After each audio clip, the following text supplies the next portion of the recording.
go back on the hydraulics formula for the horizontal drain formulated by Manning.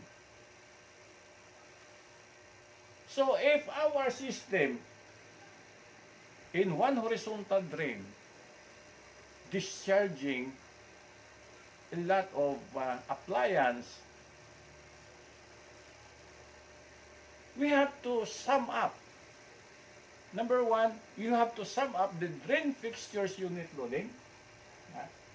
How many fixtures unit loading for each appliance? Serving branch lines or sewer lines, we have to refer to our table at page 80 of the revised National Planning Code. Okay. Having done it, the drain fixtures unit, we should find the equivalence of drain fixtures unit to GPM demand curve and convert to cubic foot per second discharge. So we have the fixtures unit, an equivalent GPM that we will have.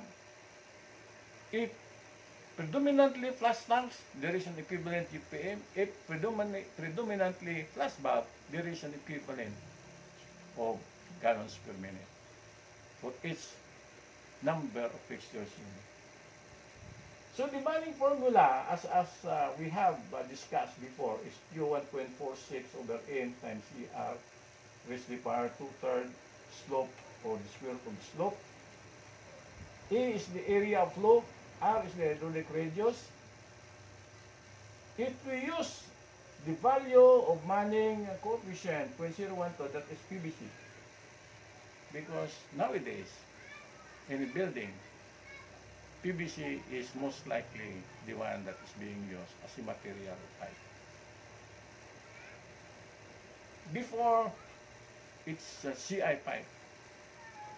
But they are still using CI pipe, cast iron pipe. But the most of the designers specifying PVC. So we will be used the N factor of 0.02, 0.012, and the N factor of 0.015. That is PVC and CI. So the area of flow discharge, that is the A, and R is the hydraulic radius. So the 2/3 of it times the area times the square root of the slope. That is the discharge in cubic feet per second.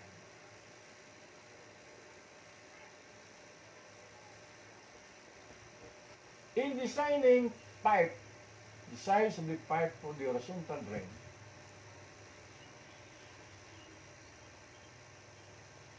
it should be half filled.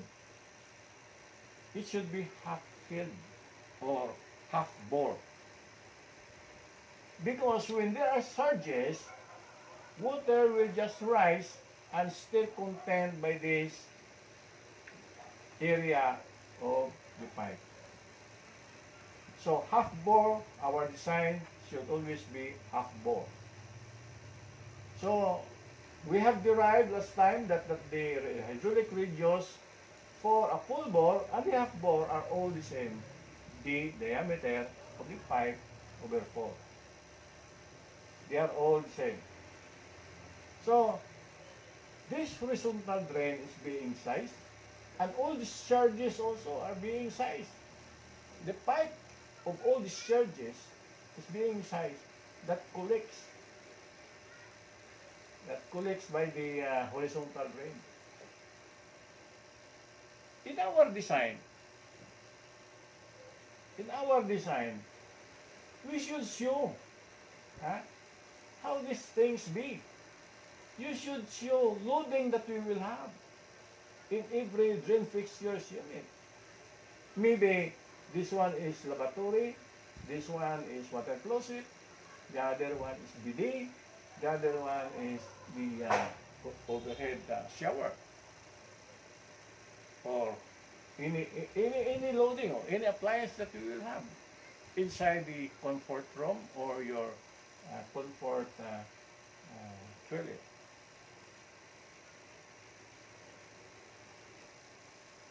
Before, last time, we discussed on how we derive the hydraulic radius. We discussed on how we derive this diameter of the pipe in relation to the discharge by Manning formula. Okay.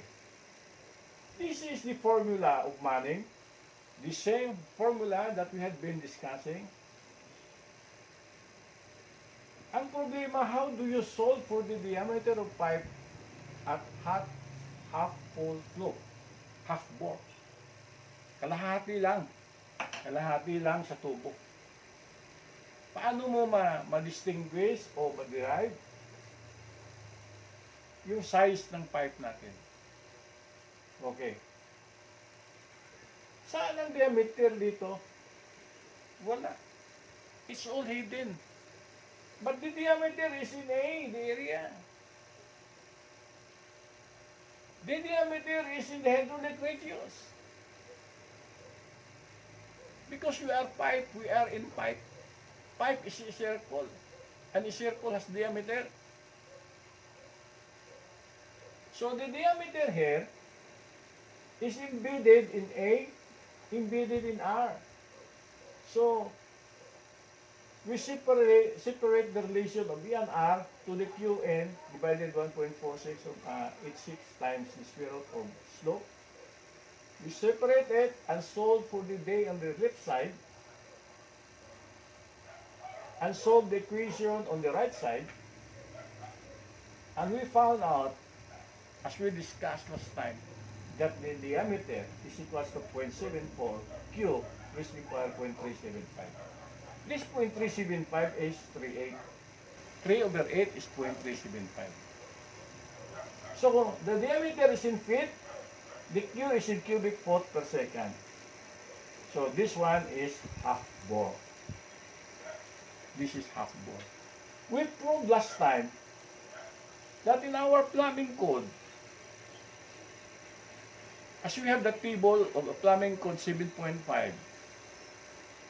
table 7.5, that the fixtures unit for size 4 inches diameter at 216 fixtures unit is derived from half bore as a full bore. So maybe if we design, we must have an allowance that there is always an air at the top portion of the pipe, so that there will be a ventilation, so that the flow will not be distracted or obstructed. Okay. So we have derived this last time. At full flow also, we have derived this last time, that the diameter, the same equation, only that the area here is full of the area of the circle.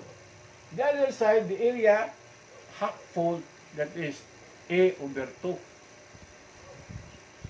This one is A, only area, full area of the circle, or cross-sectional area of the pipe. So the diameter is 0.567 Q raised to the power 0.375. So this is the equation or the formula that we will be using for the full bore or full flow. The same, diameter in feet, discharge in cubic foot per second. If N is equal to 0.015, that is cast iron. If H is equal to 1/4 inch full per foot, that is the slope, that is equivalent to 2.08%. But normally when you say slope in percent, you just say slope 2%, slope 1%, slope 3%. That is what you want. But in this case that we have derived is 1/4 fold, 1/4 inch fold per foot. That is the gradients of the pipe. So the pipe is inclined 1/4 inches in 1/4. If you say 2%, it is 2 centimeter in 1 centimeter distance length. That is 2%. Okay.